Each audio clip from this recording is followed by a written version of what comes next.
Assalamualaikum warahmatullahi wabarakatuh. Tuan-tuan dan puan-puan yang dirahmati Allah sekalian.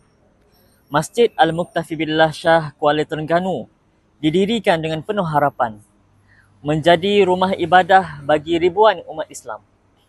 Ia adalah tempat berkumpulnya para jemaah, pusat ilmu dan nadi kepada komuniti.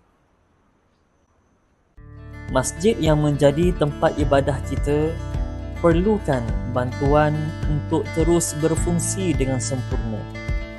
Masjid ini bukan hanya tempat solat semata-mata.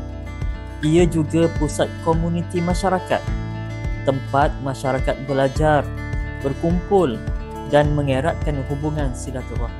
Bayangkan setiap kali kita sujud di sini, setiap doa yang kita panjatkan adalah peluang untuk mendapat rahmat dan pahala yang tiada henti. Namun kini, Masjid Al-Muktafi Billah Shah yang selama ini menjadi saksi sujud kita memerlukan bantuan kita.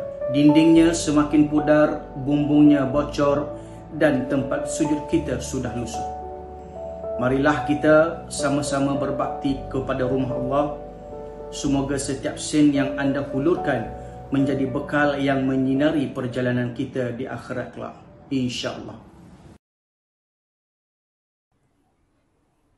Saya Muhammad Daniel Haziq, wakil daripada Masjid Al-Muktafi Billah Shah, dengan rendah hati menyeru kepada semua dermawan sekalian agar sama-sama membantu kami menjayakan dan merealisasikan dana penyelenggaraan Masjid Al-Muktafi Billah Shah.